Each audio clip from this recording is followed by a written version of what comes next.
पुन्हा एकदा सच्चा पत्रकारितेचा विजय झालाय। झी 24 तासनं मुंबई बँकेमध्ये सुरू असलेला गोलमाल जनतेसमोर आणला। त्यामुळे धाबे दणाणलेल्या मुंबई बँकेनं हायकोर्टात धाव घेतली।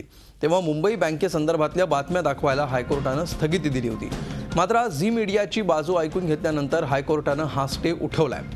हायकोर्टाचा स्टे आल्यामुळे आम्ही मुंबई बँकेसंदर्भातील बातम्या काही दिवस दाखवू शकलो नव्हतो, परंतु मुंबई भाजपच्या काही पदाधिकाऱ्यांनी सोशल मीडियाच्या माध्यमातून याचा वेगळा अर्थ काढला।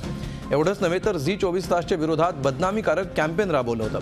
हायकोर्टानं आता झी 24 तासच्या बाजूने कौल दिल्यामुळे अशी कॅम्पेन राबवणाऱ्या लोकांचं पितळ उघडं पडलंय। यापुढेही मुंबई बँकेतला गैरव्यवहार आणि त्या संदर्भातील कारवाईच्या बातम्या आम्ही दाखवतच राहणार आहोत।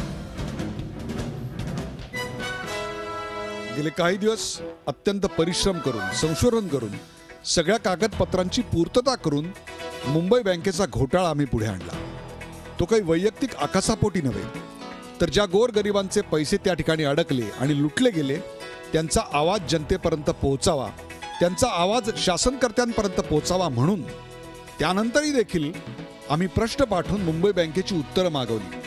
त्या उत्तरांची शहानिशा आणि त्यावर या क्षेत्रातल्या मान्यवरांची मतं देखील घेतली। मग आम्ही कार्यक्रम सादर केला। कार्यक्रम सादर करताना देखील प्रत्येक कार्यक्रमात मुंबई बँकेच्या पदाधिकाऱ्यांना आणि संचालकांना उत्तर देण्याकरता, त्यांची बाजू मांडण्याकरता आम्ही बोलावलं। परंतु त्यानंतरही त्याने आमच्या विरोधात कोर्टात केस दाखल केली। आज कोर्टाने देखील आमच्या बाजूने निकाल दिला। मुंबई बँकेच्या घोटाळ्याबाबतच्या बातम्या दाखवण्यासंदर्भातील असलेले निर्बंध उठवले।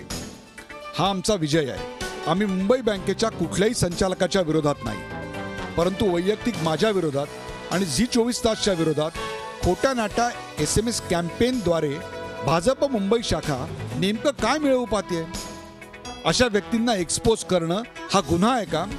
मग स्वच्छ प्रशासनाची मोदी सरकारची ग्वाही तुम्ही कोणत्या तोंडाने बरं देणार? एकीकडे कोल्हापूर जिल्हा मध्यवर्ती सहकारी बँकेच्या संचालकांना दंड ठोठवायचा आणि मग मुंबई बँकेवर कारवाई का बरं करायची नाही?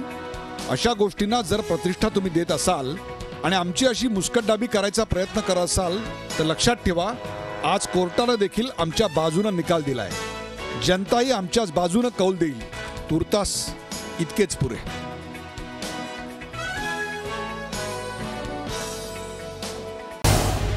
झी 24 तास रहा एक पाऊल पुढे।